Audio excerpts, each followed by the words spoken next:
entend tout et n'importe quoi sur la blockchain. Je vais essayer d'être le plus clair possible. Je vais surtout essayer de simplifier. La fin de cette vidéo va être un peu hard, mais j'étais obligé de vous le présenter aussi. C'est ce qui va vous permettre de comprendre également tout ce qu'il est possible de faire avec la blockchain. Alors d'abord, la blockchain c'est quoi? Ben, la blockchain c'est une architecture de base de données, tout simplement. C'est pas plus compliqué que ça. Euh, Elle a des particularités cette blockchain, c'est qu'elle est infalsifiable, elle est distribuée, ça veut dire que c'est pas une personne qui la possède, et elle est disponible 24 heures sur 24. Voilà les trois éléments essentiels de la blockchain. Question qu'il faut se poser, c'est que la blockchain, ça sert à quoi? Et puis ça sert à qui? Bah, ça sert avant toute chose à gérer les transactions monétaires, c'est là-dessus que vous la connaissez en priorité. Ça gère le Bitcoin, ça gère de l'Ethereum. La blockchain du Bitcoin, de l'Ethereum, du Litecoin, etc., elles ont des variations. Mais le principe de la blockchain est strictement le même. C'est une architecture de base de données infalsifiable, distribuée et disponible 24 heures sur 24. Mais ça ne sert pas qu'à ça. Ça ne sert pas qu'à ça, parce qu'avec ces qualités, vous imaginez qu'on peut en faire autre chose. On peut en faire quoi? Bien, on peut, le cas échéant, aussi faire des actes notariés sur de la blockchain. On peut également inscrire des contrats commerciaux dans la blockchain. On peut également faire des transactions bancaires en monnaie fiduciaire avec la blockchain. On peut également faire des contrats d'assurance. On peut faire tout ce qui demande une certification. Euh, je vous rappelle, infalsifiable, distribuée, donc tout le monde peut aller consulter ce qui se passe dedans, et elle est disponible 24 heures sur 24. Alors on dit qu'elle est infalsifiable, pourquoi? Bah, la première des raisons, c'est parce que la blockchain est une base distribuée, c'est-à-dire qu'elle n'a pas de serveur central qui la régit, et la blockchain BTC, elle avait fin 2018 266 nœuds, ce qui est énorme, et les 10 266 nœuds comportent tous une copie de la base de données. Donc pour pouvoir la modifier, pour pouvoir falsifier cette blockchain, il faudrait que la totalité des ordinateurs la falsifient au même moment, ou en tout cas sans qu'il y ait un autre enregistrement qui vienne se greffer pendant cette falsification. On va voir tout à l'heure, mais c'est littéralement impossible. Donc les enregistrements s'empilent et sont tous chaînés les uns avec les autres. Vous avez le premier enregistrement, le deuxième enregistrement, le troisième enregistrement et le quatrième enregistrement. Chaque élément est lié à celui qui le précède et on utilise un algorithme de cryptographie. C'est pour ça que ça s'appelle d'ailleurs de la crypto-monnaie pour la monnaie, pardon, et ça s'appellera autrement pour les contrats, etc. Pour pouvoir la falsifier, ou pour pouvoir falsifier une inscription dans la blockchain, eh ben, il faudrait pouvoir modifier tous les nœuds qui la composent, les 10 266 à fin décembre 2018, en un laps de temps suffisamment court pour qu'il n'y ait pas eu de transaction en même temps. Alors restez assis, mais il faut que vous sachiez qu'à l'heure actuelle, je dis bien à l'heure actuelle parce qu'on ne sait pas ce que l'avenir nous réserve, aucune puissance de calcul au monde ne peut permettre cela. Alors peut-être quelques martiens s'ils ont débarqué, mais pour l'instant personne ne peut faire ce genre de choses. On n'a pas de puissance de calcul assez grande pour pouvoir faire ce genre de choses. Ok? Donc c'est clair.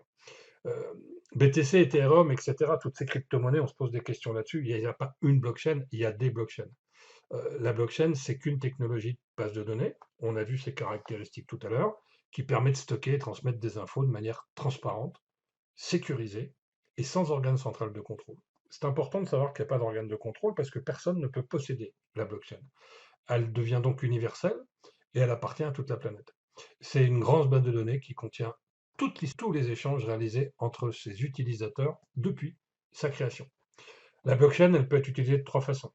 Soit pour du transfert d'actifs, monnaie, titres, actions, etc. Tout ce qui est actif aujourd'hui numérique, pour une meilleure traçabilité d'actifs et produits. Vous pouvez très bien aujourd'hui faire une traçabilité de n'importe quel produit, puisqu'elle est infalsifiable. Quand c'est enregistré, vous avez aussi un horodatage de transaction. Donc vous pouvez parfaitement faire un suivi de traçabilité là-dessus, ou pour exécuter automatiquement des contrats. Alors ça veut dire quoi ça? Pour exécuter automatiquement des contrats, ben, on peut très bien avoir à un moment donné des gens qui décident quelque chose, et quand la décision est prise, ben, qu'un contrat s'exécute de manière automatique. Un contrat, c'est quoi? C'est qu'une suite d'actions informatiques qui va en découler. Ok.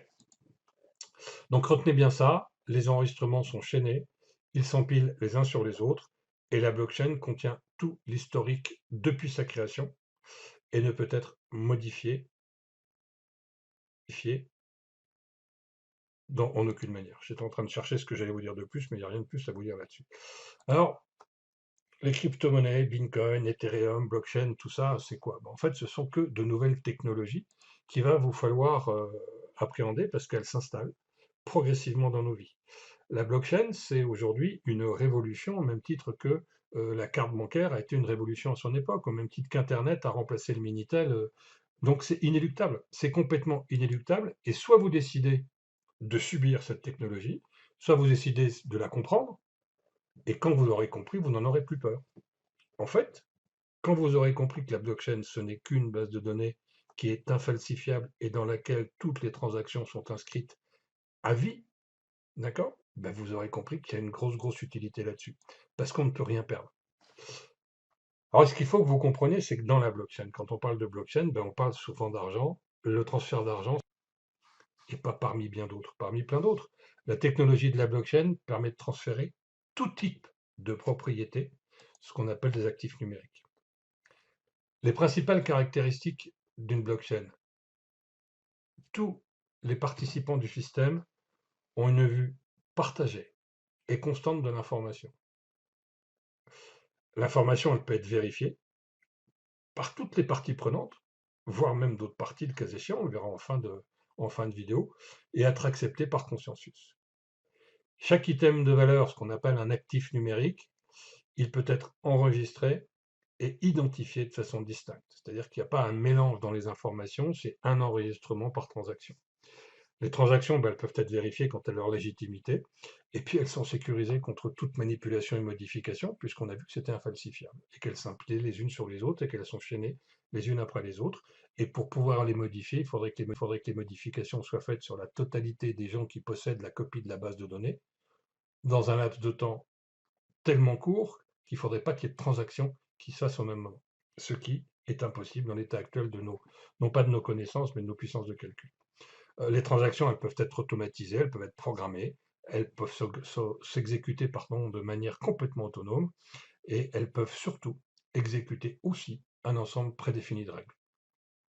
La blockchain, elle se prête à plusieurs applications. Alors, concrètement, comment ça marche? On va voir comment on peut effectuer sur la blockchain un transfert d'une personne A vers une personne B. Vous allez voir que c'est très simple.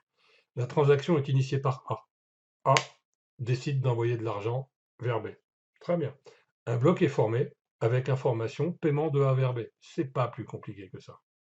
Qu'est-ce qui va se passer derrière? Ben, le réseau décentralisé, il va recevoir l'information qu'un nouveau bloc a été initialisé. Là, on n'est pas encore dans la blockchain. On n'est pas encore dans la blockchain.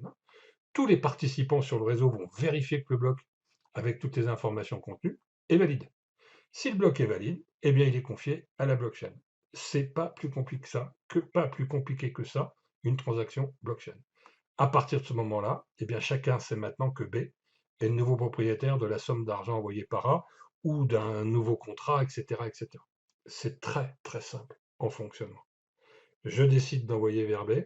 OK, j'avertis le réseau vérifie que mon information est valide. Si mon information est valide, eh bien, le bloc est confié à la blockchain et à partir de ce moment-là, il est validé et il est indestructible, il sera gravé ad vitam aeternam dans la blockchain. Alors, on va aller un peu plus loin. Ça risque d'être un peu plus hard, donc ben, n'hésitez pas à voir cette vidéo, mais j'ai décidé de vous expliquer, pas la totalité, mais une grande partie de ce qu'est la blockchain. Alors, rappel, parce qu'il faut que ce soit très clair, la blockchain, c'est une gestion par un réseau d'ordinateurs et non pas par un organisme central. Tous les ordinateurs sont reliés les uns aux autres et ils partagent pas, ils ont tous une copie de la base de données.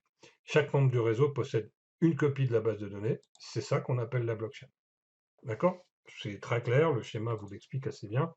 La base contient bien entendu tout l'historique des transactions depuis sa création. C'est ce qu'on vient de voir depuis le début de cette vidéo. Cette base, elle est répliquée sur la totalité des nœuds du réseau, soit plusieurs milliers de fois pour le Bitcoin. 10 266 pour être précis, c'était à fin décembre 2018. Chaque transaction dans cette base est chaînée avec les autres par une opération cryptographique non falsifiable dans l'état actuel de nos connaissances. Je vous le rappelle. Donc voilà comment ça pourrait se représenter. Ben voilà, vous avez des opérations qui sont inscrites, là, de transactions de Bitcoin, mais ça pourrait être n'importe quoi. Ok? Alors, on va essayer de voir comment se créent les bitcoins. En fait, quand on crée un Bitcoin, qu'est-ce qui va se passer? Chaque ordinateur qui participe à la validation de la transaction. Dans la blockchain, on appelle ça des mineurs, a une chance de valider un nouveau bloc. Il a une chance, ça ne veut pas dire qu'il va le valider. Alors là, vous pouvez ne pas comprendre, mais vous comprendrez un petit peu plus tard. Un bloc, c'est quoi? Un bloc, c'est un ensemble de transactions, et pour valider un bloc, il faut résoudre un problème mathématique. C'est là où ça va devenir un peu hard, je ne vous demande pas de le retenir. Sachez simplement, techniquement, pour les puristes, en fait, il faut calculer l'inverse du hash d'une valeur qui dépend des transactions qui sont dans le bloc. Alors ça, pour un non-initié, c'est du jargon technique qui ne comprend pas. Je vous ai mis comment ça fonctionnait. Je ne vais pas aller plus loin là-dessus aujourd'hui. Je vous ai mis comment ça fonctionnait. Je ne vais pas aller plus loin là-dessus aujourd'hui. Chaque bloc validé, un bloc c'est un ensemble de transactions, que les choses soient claires. Chaque bloc validé fait gagner 12,5 Bitcoin à l'ordinateur qui a résolu le problème. Et puis je vais arrêter là, car sinon cette vidéo va devenir vite incompréhensible. Tout à l'heure, je donnerai des exemples pour que vous voyez des blocs validés et le paiement, ce qu'on appelle une récompense, qui a été donnée à l'ordinateur qui a validé cette transaction. Que contient la blockchain? Alors, la blockchain BTC par exemple, on a tous l'impression que ça sert qu'uniquement à des transactions bancaires, c'est un peu fou. En dehors des écritures concernant les transactions de BTC, il existe dans les transactions, à chaque fois que vous faites un enregistrement, une zone de stockage qui permet d'ajouter une information quelconque, en plus des données financières. Là, je vous laisse imaginer, puisqu'on parlait de contrat notarié, on parlait de tout un tas de trucs, ne voyez pas que de l'argent dans la blockchain, on peut aussi inscrire de l'information dans la blockchain. Pour ceux qui ne me croient pas, je vous donnerai une information tout à l'heure. Donc, on utilisait la blockchain, BTC ou autre, pour inscrire des informations indélébiles. Indélébile. Une fois que vous avez fait une inscription dans la blockchain, vous êtes passé à la postérité. Si je mets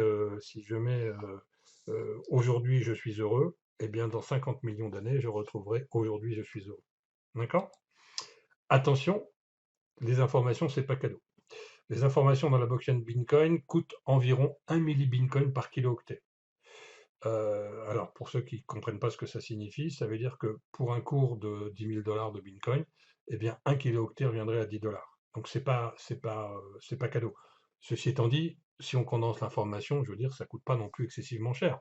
Pour un service, je vous dis bien, qui permet d'avoir une inscription indélébile, infalsifiable. Donc voilà, il faut aussi voir le service derrière.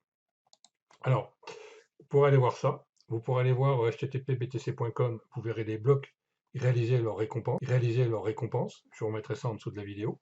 Donc vous allez voir ce qui se passe réellement. Et puis pour ceux qui voudraient voir une transaction Bitcoin avec une information autre qu'une information financière, vous irez voir blockshare.com, Bitcoin transaction, etc. Vous allez arriver sur Blockshare et vous allez avoir ici une information. Cette information, je vais vous la grossir. Voilà.